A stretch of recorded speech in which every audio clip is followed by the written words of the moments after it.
పేరిట పరిశుద్ధ అంతస్తులో మరి ఒక వారము 17వ సిలువ ధ్యాన భాగ్యములోనికి చేరవచ్చిన మీ అందరికను సిలువనాథుని యొక్క కృపయు క్షేమము సమాధానము తండ్రి నిండా దయచేయును గాక.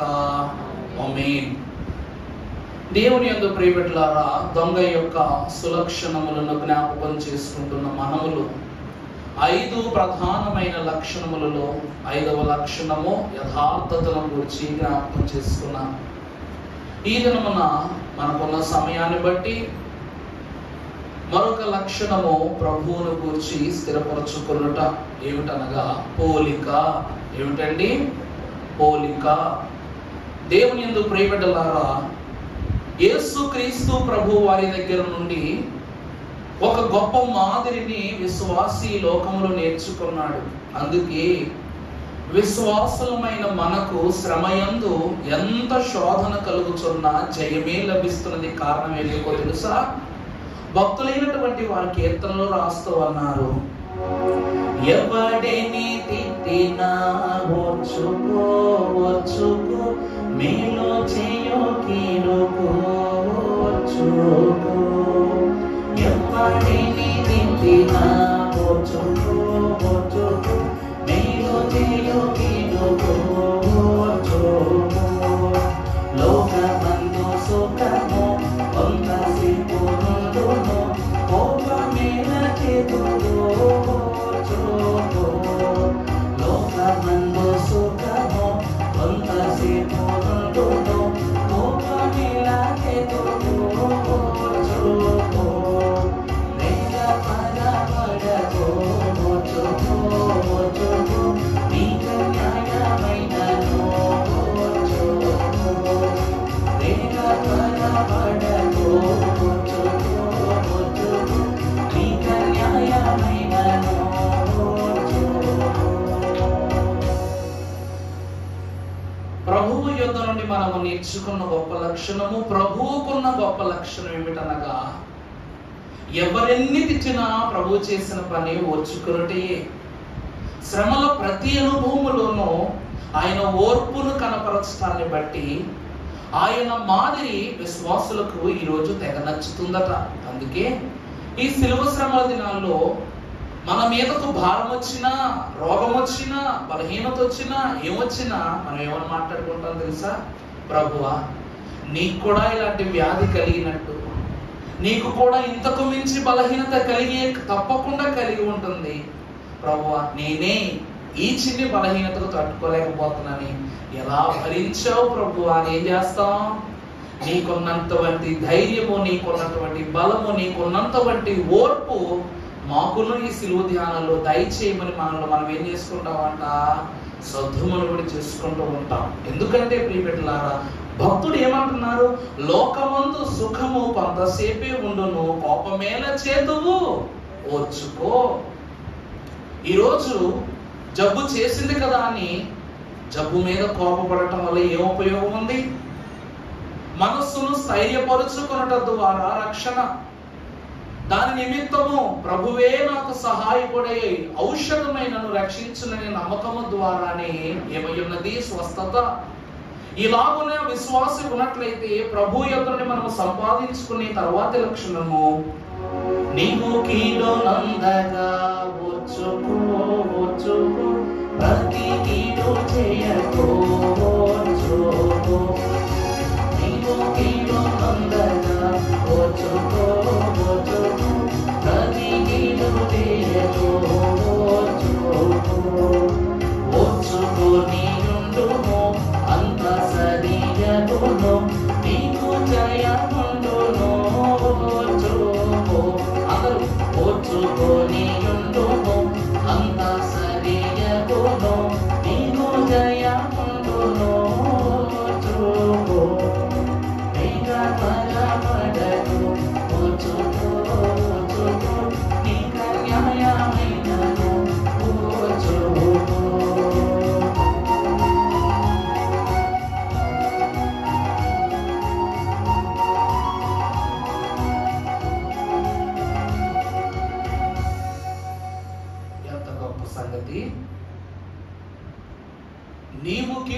ఉండగా ప్రతి కీడు చెయ్యకు. ఎందుకనగా నీకు కీడు కలిగినప్పుడు దానికి ఏ రోజులు స్పందిస్తావో ఆ కీడుకు నువ్వేం చేసినట్టు ప్రతి కీడు చేసిన వాడవే. ప్రభువు మీద ఉమ్మి వేశారంట జనులు. ఎందుకు ఉమ్మి వేశారంట? ఒక గుడ్డి వానికి కంటి చూపు లేనప్పుడు ముఖమునకు మన్ను రాసి ఉమ్మి వేసి తనకు స్వస్థతనిచ్చాడు కాబట్టి ఉమ్మి వేశారు జనాలు, అంతే కదండి. ఆయన ఏం చేస్తారంట? మేలు చేస్తే ఈ లోకం ఏం చేస్తుందట? కీడే చేస్తుందట. ప్రభు ఏమైనా అన్నారా? ఓర్చుకొని ఉండుము, అంతా సరియగును, నీకు జయముండును, ఓర్చుకో. ప్రభువునందు దేవుని ప్రియబిడ్డలారా, యేసుక్రీస్తు ప్రభువు యొక్క జన్మము మొదలుకొని 33.5 సంవత్సరముల పరిశుద్ధ జీవితములో ఆయన చేసిన ప్రధానమైన లక్షణము ఏమిటనగా ఓర్పు, నేర్పును రక్షణ అనే కూర్పును విశ్వాసికి అందిస్తుందట. ఈ ఓర్పే లేకపోతే మంచి విషయాలు ప్రభు దగ్గర నుంచి ఈరోజు నేర్చుకోము. ఈ నేర్పే లేకపోతే రక్షణ అనేటువంటి కూర్పు మనకుంటుందా? ఉండదు.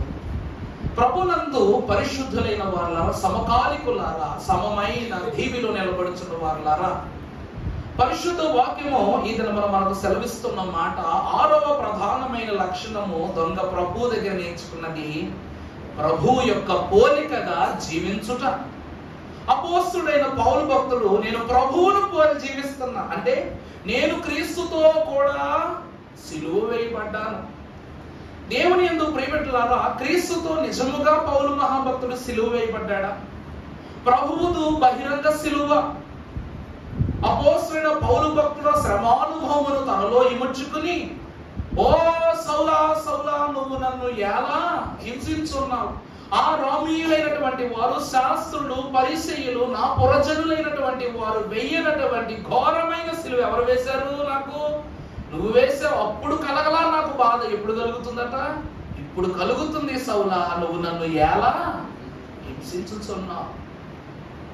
ఆనాడు తిట్టినను మరల వారిని తిట్టడాయను, కొట్టినను మరల వారిని కొట్టడాయను, కన్ను చంపు జనుల ఎడల దయను చూపెను, చెన్నుగా దొంగను రక్షింప చేయి చాపిన ఆ ప్రభువు, నోరు మీద పని ఆ ప్రభువు ఈ రోజు సౌలు విషయంలో ఏమంటాడట? నన్ను ఎలా? నన్నెందుకు? అంటే మానవుని యొక్క జ్ఞాన విధమును మనము రుచి చూచినట్లయితే పరిశుద్ధుడైన దేవదేవుడు పరలోకములో ఉండి ఇహలోకములో జరుగుతున్నటువంటి క్రియల ద్వారా, పరిముఖ్యముగా పౌలు మహాభక్తుని యొక్క క్రియ ద్వారా ఏమయ్యాడంట? హింసింపబడుతున్నాడట. దేవుని సంఘమైన వాళ్ళ ఆ తరువాత ప్రభువా, నిన్ను నేను ఎంత హింసించానో అలాగే నిన్ను నేను అంతే అలవర్చుకుంటాను. అర్థమైందా అండి? ఒక మనిషిని మనం ఎంత చెడు చేయాలనుకుంటాం, పశ్చాత్తాపడిన తర్వాత అంతే మంచి చేయాలనుకుంటాం, అవునా కాదా? నా వల్ల వాడు ఎంతో బాధింపబడ్డాడు, వాడి కష్టం మొత్తం తీర్చలేకపోవచ్చు, కానీ వాడిని ఏదో ఒక ఉపకారమే నేను చేయాలనుకుంటామా లేదా? అనుకుంటాం లేదు పశ్చాత్తాపడ్డ తర్వాత. పౌలు కూడా అంట ప్రభువు యొక్క అంతస్తును, ప్రభు యొక్క సంఘమును నశింపజేస్తున్నటువంటి క్రమములో చనిపోయిన వాడిని నేను తిరిగి బ్రతికించలేను, నాకు అంత శక్తి లేదు, ఎందుకంటే ఇంకా ప్రారంభ దశలో ఉన్నాడు కాబట్టి. కానీ నా ప్రభు యొక్క పరిచర్యలో నేను భాగం కాగలను, ప్రభువును పోలి జీవించగలను. ఆయన శిక్షలో ఏదో 10 వంతైనా సరే నేను ఏం చేయగలను? పొందుకొని నా ప్రాయశ్చిత్తార్థమైనటువంటి స్థితిని ప్రభు ఎదుట కనపరుచుకుంటానని ఆ దినమున పౌలు మహాభక్తులు ప్రభువును పోలి జీవించారు. అందుకే స్టెఫను యొక్క మరణాన్ని కూడా పక్కనే ఉండి చూసినప్పుడు స్పందించని రాయి అనేటువంటి మాట పౌలు మహాభక్తులు అంటారు. స్టెఫను చనిపోతాడు, ఏం చేస్తాడంట? ఒక పక్క నిలబడి చూస్తున్నాడంట. అందుకే ఆ దినమున అతడు తెలుసుకున్నటువంటి గొప్ప స్థితి ఏమిటో తెలుసా? యెహోవా భక్తుల మరణము ఆయన దృష్టికి ఏమైనది? విలువైనది. స్టెఫను ఒక ప్రక్క మరణిస్తూనే ఒక పక్క పరలోకపు వాకిట్లలో ఉన్న ప్రభువును చూస్తూ తనను తాను ప్రభువుకు అప్పగించినటువంటి ఆ వయనమును ఎవరు చూస్తున్నారంట? పౌలు చూస్తున్నాడంట. ఆ దినమునే ఒక గొప్ప సాక్ష్యము పౌలు మహాభక్తుని జీవితంలో జరిగింది. అలాగే యేసు క్రీస్తు ప్రభువుతో ఎప్పుడైతే సిలువ క్షమాపణ అనగా శిక్ష అమలు చేయబడిందో అప్పటి నుంచి దొంగ కళ్ళన్నీ ఎవరి మీద ఉన్నాయంట? ఎవరి మీద ఉన్నాయంట? విలువైన వాటి మీద ఉన్నాయంట. దొంగ కళ్ళు దేని మీద ఉంటాయంటండి? విలువైన వాటి మీదే ఉంటాయి. ఏమిటి విలువైనటువంటి విషయములు అనగా, యేసు క్రీస్తు ప్రభు విలువైన వారా కాదా? అంటే వాక్యం ఇచ్చిన తండ్రికి స్తుతి ఒకసారి చెప్పండి. వాక్యం ఇచ్చిన తండ్రికి నీ స్తుతి. త్రియేక దేవుడవైన ఓ దేవా, భూమి ఆకాశముల కంటేను వెండి బంగారముల కంటేను గొప్ప దానమగు నీ గ్రంథమును మాకు దయచేసినావు కాబట్టి నీకనేక కృతజ్ఞత స్తోత్రం. యేసు క్రీస్తు ప్రభు ఎవరంట? వెండి బంగారముల కంటేను భూమి ఆకాశముల కంటేను గొప్ప దానమగు వ్యక్తి. ఆ వాక్యమే శరీరధారి అయి ప్రభా సత్య సంపూర్ణుడిగా మన మధ్యకు వచ్చింది కనుక అంత విలువైన, అనగా భూమి యందును ఆకాశమునందును బంగారము కంటేను వెండి కంటేను విలువైనటువంటి ప్రభువును ఆయన పక్కనే ఉండి రుచి చూస్తున్నాడంట.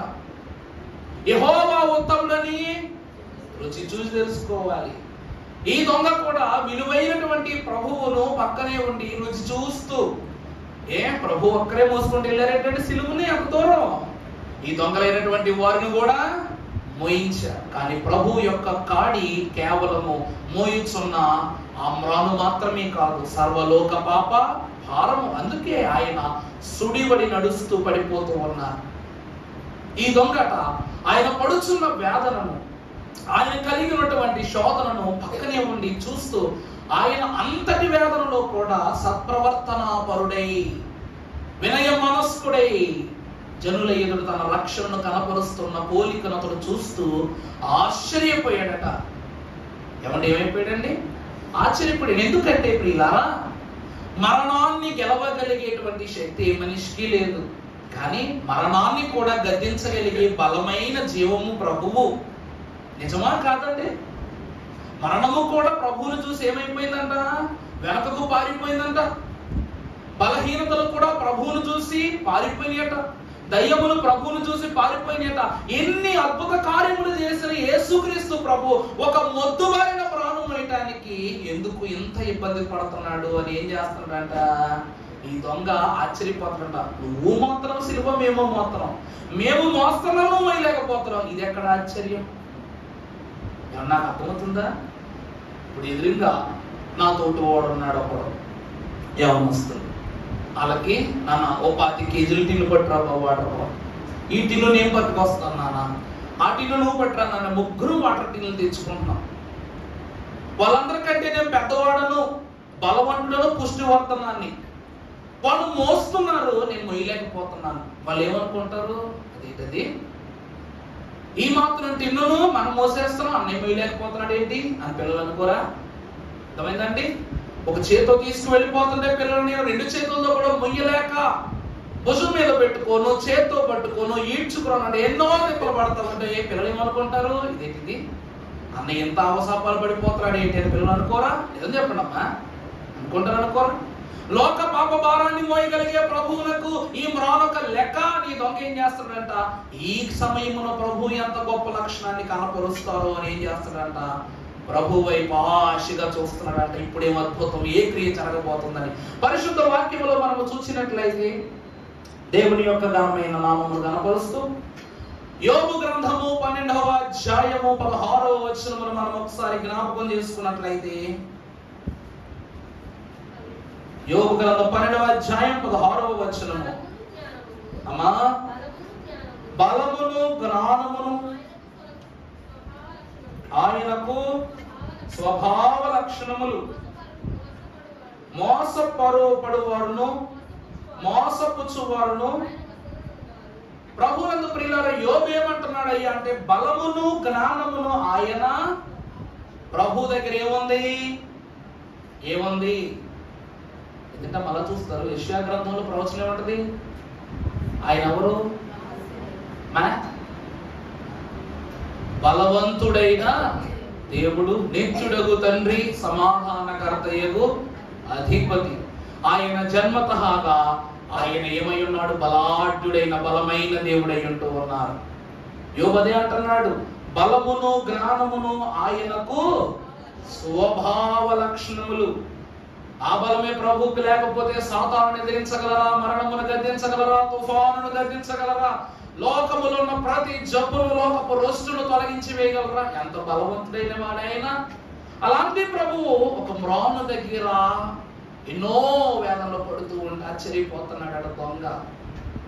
అంత మాత్రమే కాక మరొక మాట మనం చూస్తే రోమీయులకు రాసిన పత్రిక 1వ అధ్యాయము 20వ వచనం చూస్తే, ఆయన అదృశ్య లక్షణములు అనగా ఆయన నిత్య శక్తియు దేవత్వమును జగదుత్పత్తి మొదలుకొని సృష్టింపబడిన వస్తువులను ఆలోచించుట వలన తేటపడుచున్నవి గనుక వారు చాలండి.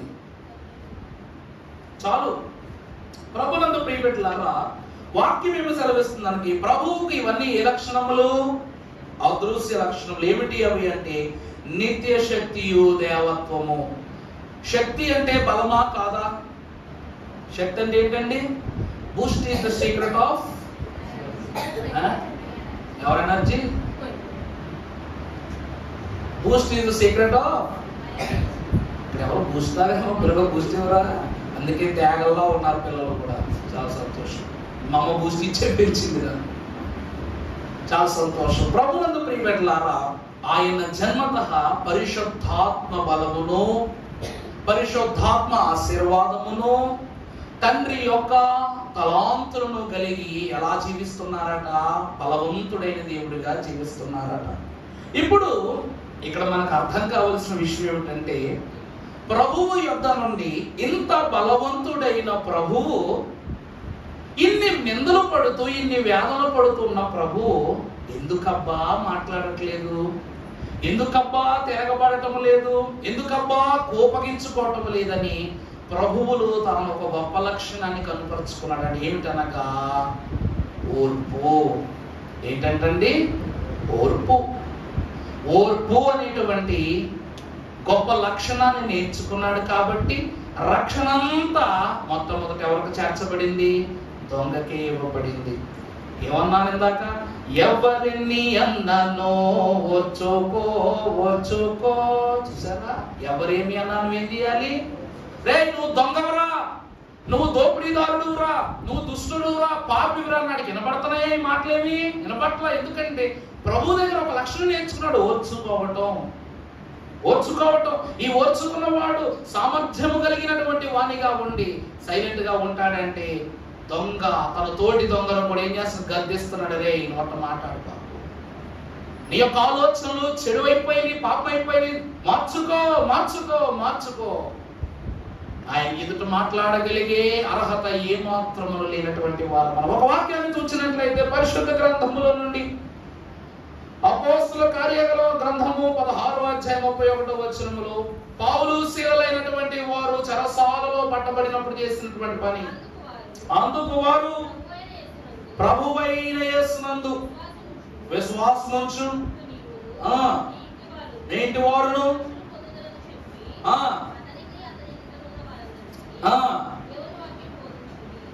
చాలండి. పౌలు మహాభక్తుడంట, జైల్లో ఉండి బాప్తిస్మం ఇచ్చేసాడంట. ఎంత గొప్ప సంగతి అండి. శ్రమలో కూడా అతను చేస్తున్నటువంటి పని ఏమిటి అంటే అతని యొక్క ఓర్పు. ఆ కుటుంబాన్ని ఏం చేస్తున్నాడంట? జైల్లో ఉండి కూడా రక్షించేస్తున్నాడు. అలాగే ఈ దొంగ కూడా ఏం చేస్తున్నాడంట? ప్రభువు దగ్గర నేర్చుకుని ఇప్పుడు తోటి దొంగకి ఏమని చెప్తున్నాడు? రే తప్పురా, మనం పాపం చేస్తాం. ఇది మంచి మాట కాదా? మనం పాపం చేసిన వారము, మనకి తగును. ఇప్పటికైనా నీ ప్రవర్తన మార్చుకో.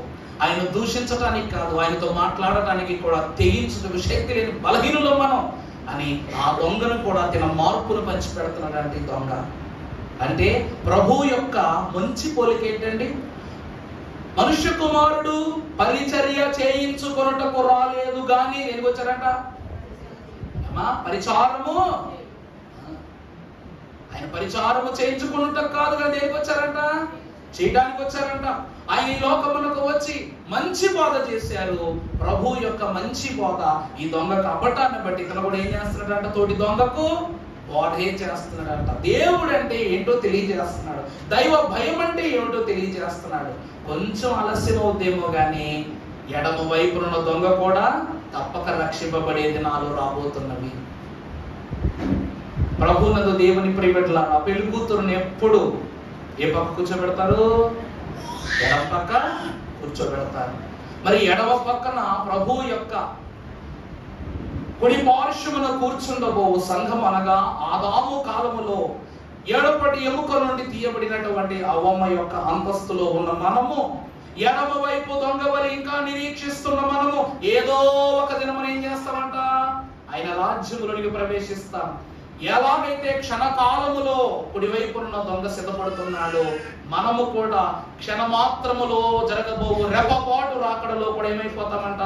అలాగునే ఆయుక్తమై వెళ్ళిపోతామంట. అందుకే ఈ దొంగకు ఏం తెలియజేస్తున్నాడంటే, ఓర్చుకో. ఏం చెప్తున్నాడు? ఓర్చుకో, నీ దినము కూడా రాబోతుంది, నీ తరుణము కూడా రాబోతుంది, నీ సమయము కూడా రాబోతుంది. ఏం చేయను? ఓర్చుకో. ఇప్పుడు నేను వెళ్ళిపోయాను, ఆగిపోయాను, బాధపడక్కర్లా, నువ్వు కూడా వచ్చేస్తావులే, నిన్ను కూడా ప్రభు తీసుకొచ్చేస్తారులేని హితబోధ చేస్తున్నాడంట.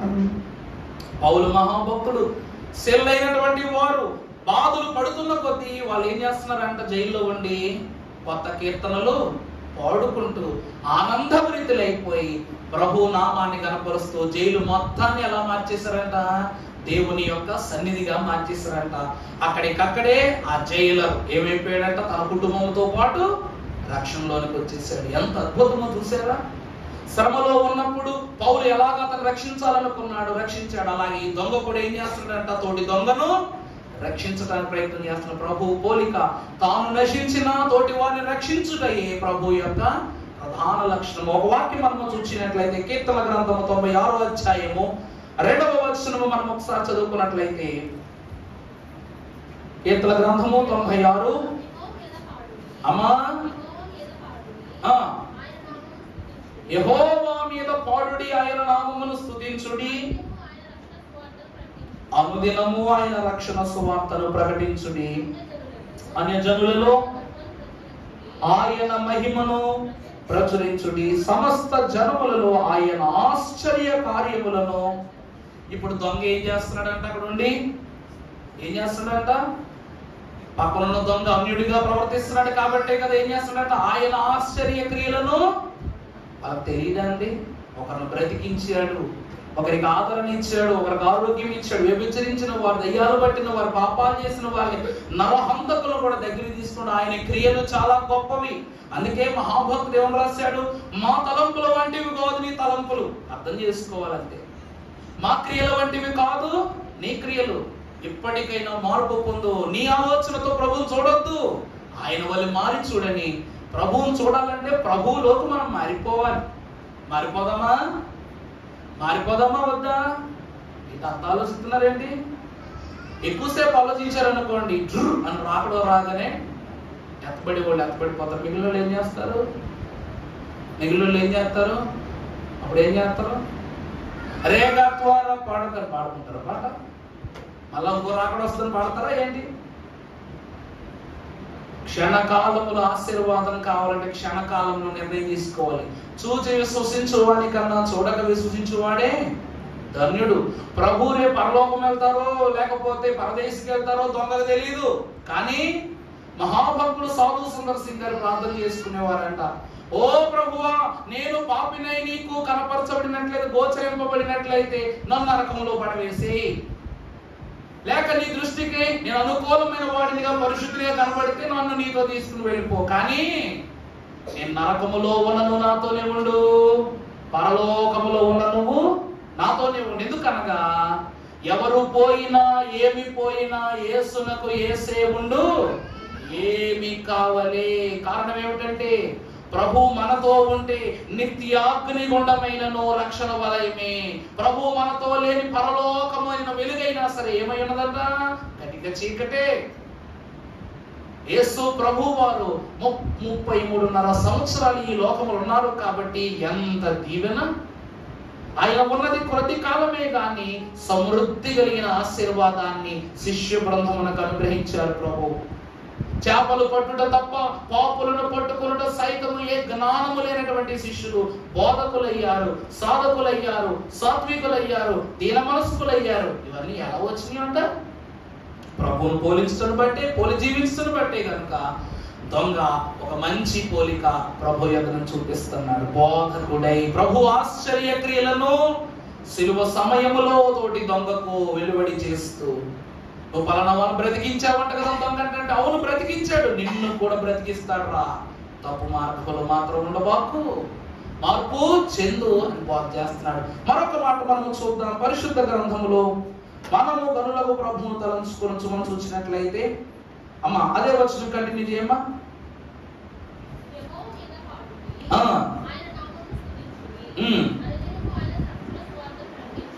అనుదినము ఆయన రక్షణ సువార్తను ప్రకటించుడి. ప్రభువునందు ప్రియబిడ్డలారా, అన్యజనుల్లో మనం ఏం చేయాలట? ఆయన మహిమను ప్రచురం చేయాలి. మత్తయి మహాభక్తుడు ఒక వచనంలో సెలవిస్తున్నమాట. 10:32 మనం చూసినట్లయితే అక్కడ భక్తుడు ఒక మాట సెలవిస్తున్నారు. మనుషుల ఎదుట నన్ను ఒప్పుకొనువాడెవడో. ఎంత అద్భుతమైనటువంటి మాట అండి. దేవునికి మహిమ కలుగును గాక. మనుషుల ఎదుట నన్ను ఎవరు ఒప్పుకుంటారో అలాగే నా తండ్రి ఎదుట నేను వాళ్ళు ఏం చేస్తా. యేసు ప్రభు వారు చాలా అద్భుతమైనటువంటి మాట చెప్పారు. ఈ దొంగ ఒక మనిషి, ఒక దొంగ ఒక తోటి దొంగనే సపోర్ట్ చేస్తాడు. మంచోడు సపోర్ట్ చేస్తాడా? చెప్పడమ్మా. ఒక హంతకుడు తోటి హంతకుడికి వత్తాసు పలుకుతాడు, కానీ నీతిమంతుడికి వత్తాసు పలుకుతాడా? ఈరోజు తోటి దొంగ ఎదుట అనగా ఒక తోటి మానవుని ఎదుట యేసు క్రీస్తు ప్రభువుని ఏం చేస్తున్నాడంటే ఇతను, చదువమ్మా మాట, మనుషుల ఎదుట నన్ను ఎవరు ఒప్పుకుందురో పరలోకమందున నా తండ్రి ఎదుట నేను వారిని ఒప్పుకున్న. తర్వాత చదువమ్మా, మనుషుల ఎదుట నన్ను ఎవరు ఎరుగురునో.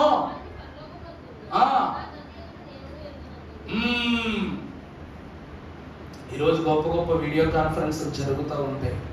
మీకు ఆనాడు తీర్పుల గురించి సెలవిస్తూ న్యాయ సింహాసన తీర్పు, ధవళ సింహాసన తీర్పు, గొర్రె మేకల తీర్పు జరుగుతున్నప్పుడు ప్రభువు మధ్యవర్తి అయి ఉండి విశ్వాసులు ఒకరి వరుసలో ఒకరు వస్తూ ఉన్నప్పుడు సాతానుడు పక్కుంటాడు, యాజకుడు పక్కుంటాడు. ఎందుకంటే నేను కాపాడిన రక్షణార్థమైనటువంటి లెక్క నేను అప్పచెప్పాలి, అంతే కదండి. మీపై నాయకులుగా ఉన్న వారిని ఏం చేయాలి? మీరు ఏం చేయాలి? సన్మానం చేయాలా? ఏం చేయాలో తర్వాత చూద్దాం. మరి మేము మిమ్మల్ని ఏం చేయాలో చెప్పాలిగా. ప్రభువు అడుగుతారు, ఏమయ్యా పాద్రి, నీ సంఘములో ఉన్న వారి యొక్క మాదిరిని గురించి చెప్పని మొదటి వరుస నుంచి ఒక్కొక్కరిని ప్రవేశపెడతారు.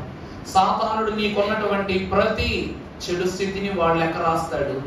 నేను కూడా ఏం చేయాలా? నీ మంచి చెడ్డల విషయమై నేను సిద్ధపడి నిలబడాలి. అక్కడ నిలబడితే ప్రభు అడుగుతారు, చెప్పోయా ఈమె యొక్క విశ్వాసం యొక్క కొలత ఎంత?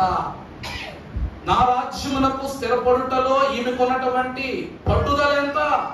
ఈమె తగునా తగ్గకుండునా అని ప్రభు అడగగానే, నాయనా ఈమె నీ విశ్వాసం విషయంలో ఎంత గొప్పగా ఉంది, కొన్ని విషయాల్లో ఎంత తక్కువ చేయబడి, ప్రతి విషయంలో నేను ఆనుకున్నది, కొన్ని విషయాల్లో వెనకబడిపోయింది. ఇలా లెక్క చెప్పలేదా? నేను అబద్ధం చెప్తామన్నా కుదరదు, అక్కడ జరిగిపోతా ఉంటుంది.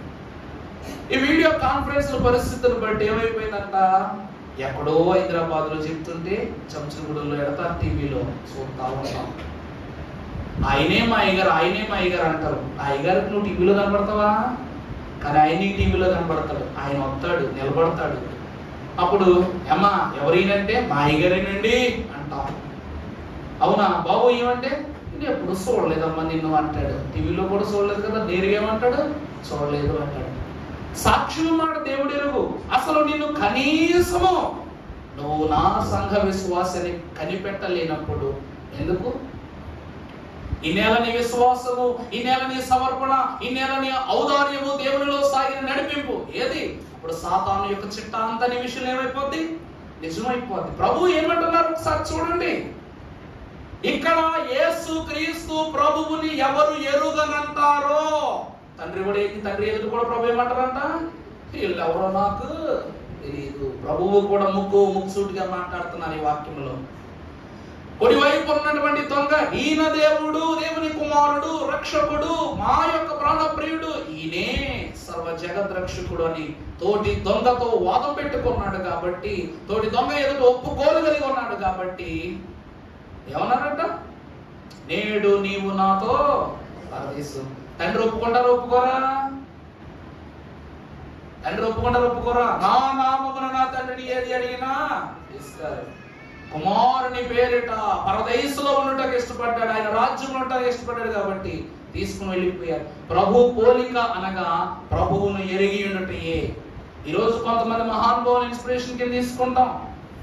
ఫర్ ఎగ్జాంపుల్ బిల్ గేట్స్, ఆయనంత గొప్ప మేధస్సు కోటీశ్వరుడు అయి ఉండాలని కోరుకుంటాం. ఇంకొంతమంది వ్యాపారస్తులే కాక నేను డాక్టర్ కావాలి, కలెక్టర్ కావాలి, ఫలానా అవ్వాలి అనుకుంటాం. అలాగని నీ మనసులో ఒక విషయం అర్థమైపోయేలా ముద్రింపబడి ఉండాలి. నేను ఖచ్చితంగా వీళ్ళందరిలా మారకపోయినా నేను ఎలా ఉండాలి? నా ప్రభువుకు పోలి ఉండాలి. దైవజనుడు ఫాదర్ దేవదాసయ్య గారు మనకు ప్రార్థనలో నేర్పించలేదు. ఆయన 8 ఏళ్ల ప్రార్థన ఈ రోజు వరకు మనకు గొప్ప ఉదాహరణ. ప్రభువా, ఈ వయస్సులో నువ్వు ఎలా ఉండేవాడు, నన్ను కూడా అలాగనే ఉండనిమ్ము. పోలికగా జీవించడానికి ఇష్టపడ్డారు లేదా? చెప్పనమ్మా, చేసుకున్నారా లేదా? మరి అంతెందుకు ఆలోచిస్తున్నారు మీరు? ఒక పసి ప్రాణము, 8 ఏళ్ల పసి ప్రాణమే దేవుని కొరకు అంత ఆశపడినప్పుడు, రేపో మాపో రక్షణలో రాకడలో ప్రభుతో సమమై ఏకీభవించబో మనము ఎలా ఉండాలట? మరింత నిరీక్షణతో, మరింత జ్ఞాన విధముతో ప్రభు వైపు సాగిపోవాలి. ఎందుకంటే ప్రియబిడ్డలారా, దేవునిలా ఆలోచించగలిగితేనే దేవునిలా ముందుకు వెళ్ళగలం. తప్పేమి లేదు. ప్రభువులో నువ్వు సమానమైపోవాలి కానీ ప్రభువు కంటే గొప్పవాడు అని సాతానుగా ఆలోచించొద్దు. ఆయన నేను ఒకటే కదా కాదు, ఆయనతో ఉంటే ఆయనలో ఒకటైపోతాము కదా అని ప్రార్థించుకోవాలి, తలంచుకోవాలి. అర్థమవుతుందా అండి? ఒక మహానుభావుడు మంచి సభ పెట్టాడంట. సభ పెడితే ఒకరికొకరు ఇష్టానుసారం గత్తర చేసేస్తాడు అన్నాడంట. శాంతి శాంతి శాంతి అంటున్నాడంట. ఎవరు శాంతిస్తాడు? శాంతించట్లా. కోపం వచ్చి, ఏంటయ్యా ఇక్కడ అందరూ సకానికి సగం తెంగరోళ్ళే ఉన్నారు అన్నాడంట. ఏమన్నాడండి? ఇక్కడ మీలో సగం ఎంతమంది ఎలాంటి వాళ్ళు ఉన్నారు? తెంగర వాళ్ళే ఉన్నారు. ఏంటి వాళ్ళన్న కానీ అందరికీ కోపం వచ్చేసిందంట. అంటే ఈ సగమా తెంగరోళ్ళు? ఇక కోపం వచ్చేసి మమ్మల్ని తెంగరోళ్ళు అంటావా అని చెప్పేసి కోపడిపోతే, అమ్మ ఊరుకోండి, మీలో సగం మంది తెలివైన వాళ్ళే అన్నాడంట. ఏమన్నాడండి? ముందు సగం తెంగరోళ్ళు అన్నాడు. సరే అమ్మ, మీలో సగం మంది ఏమైనా వాళ్ళు తెలివైన వాళ్ళే అన్నాడంట. అలాగే అది అలాగన్నావు బాగుందని కాము కూర్చున్నారంట. ఇప్పుడు అతను అన్నమాట 2 ఒకటేగా. సగం తెంగరోళ్ళు అన్నారనుకోండి, మిగిలిన సగం తెలివైన వాళ్ళు. సగం తెలివైన వాళ్ళు అంటే మిగిలిన సగం తెంగరోళ్ళు. కానీ ఇక్కడ జరిగినటువంటి విషయం ఏమిటంటే నెగిటివిటీ, పాజిటివిటీ. అంటే చెప్పే మాటలో ఉండేటువంటి ఆ వీధేదైతే ఉంటుందో, ఆ పలుకు విధం ఎలా ఉంటుందో దానిని బట్టి మంచిగా చెడ నిర్ధారణ అయిపోతుంది. రే బాబు ఇలా రా అంటానికి అంత తేడా ఉందండి. దేవుడిని ఎలా అందుకోవాలో, ఎలా పొందుకోవాలో, ఎలా చేర్చుకోవాలో ఏం తెలియాలంట? ఆ విధం తెలియాలి. యేసు ప్రభు వారు పేతురు ఇట్రా అని ఇప్పుడు అన్నారా? పేతురు ఇలా రా, యోహాను ఇలా రా, ఫిలిప్పు ఇలా రా. ప్రతి చోట ప్రేమే. ఓర్పు ఉంటే, దేవుని పోలిక ఉంటే శత్రువును కూడా మనం ఎలా పిలుస్తామంట? సాధు మనస్తత్వంతో పిలుచుకుంటాం, సాధుత్వంతో పిలుచుకుంటాం, సమానత్వంతో పిలుచుకుంటాం. అందుకే దేవుని ప్రియబిడ్డల దొంగ కూడా తోటి దొంగను రే దుర్మార్గుడా, దుష్టుడా, పాపి, సాతాను ఎలా అంటున్నాడా? మనకి ఇది తగునరా, పోల్చుకుంటున్నాడు. ఇద్దరు పోల్చుకుని మన ఇద్దరం దొంగలు, మనకి తగునరా. కానీ ఆయన నీతిమంతుడు, నువ్వు అలా మాట్లాడొద్దు అని గద్దిస్తూనే ఏం చేస్తున్నాడంట? మంచి మాదిరిని చూపిస్తున్నాడంట. ప్రభువు యొద్ద మనం నేర్చుకున్న గొప్ప లక్షణము సాధు మనస్సుతో అనగా సిద్ధ మనస్సుతో, మంచి మనస్సుతో బోధించగలిగే లక్షణము.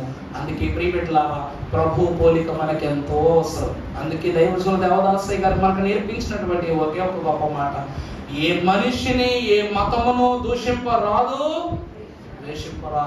ఇది మనకు మూల సూత్రం. అందుకే ఈ చివరి వరకు సిద్ధపడుతున్న 87 ఏళ్ల బైబిల్ మిషన్ కన్యక కళంకము లేకుండా ఉండడానికి గల కారణము ప్రభువు పోలికలు సాగటమే. ప్రభువు పోలికలు సాగటమే. ఎందుకంటే ఈ వధువుకున్న ఒకే ఒక అంతస్తు ఏమిటంట? గురుతులను ప్రవచనములను, గురుతులను ప్రవచనములను చూచుచున్నవి సరిగనున్నవి రెండు నన్ను సరిగనున్నవి రెండు నన్ను మురియుచునే ఉన్నవి రచనోచున్నవి సరియే సరియనోచున్నవి ప్రభువు సంగము వరుడి కొరకు ఎదురు చూచుచున్నది. అర్థమైందండి? పోలిక అనగా ప్రభు విడిచిపెట్టింది ఒకటే, ఆయన మాదిరి. ఆ మాదిరి, ఆయన పనులు, ఆ గురుతులు ప్రవచనములు ఏం చేయాలంట? గుణించుకోవాలి, ఎప్పటికప్పుడు తలంచుకుంటూనే ఉండాలి. సరిగా ఉన్నవి రెండే గణచ్చు, మురియుతూనే ఉండాలి, సరి సరి అంటూనే ముందుకు వెళ్ళిపోవాలి. ఇలా ఉంటే ఆఖరికి మనకు లభ్యమయ్యే గొప్ప స్థితి ఏమిటి? ఆఖరి చరణం ఒకసారి పాడండి. ఇక్కడను పైన కాడను, ఇక్కడను పైన కాడను, ఒక తోడు బానియగును, లెక్కకు రెండగును, మరియ కాలెక్కకు రెండగును, మరియ కాలెక్కకు నొకటియగును, ఒకటియే మన్నయగును, ఒకటియే సంగమగును, వధువు సంగము వరుడి కొరకు ఎదురు చూచుచున్నది. ప్రార్థన. దయానిధివైన మా ప్రియ పరలోకపు తండ్రి, దయగల మా యేసు ప్రభువా, ధన్యులనుగా, మాన్యులనుగా, పరిశుద్ధులనుగా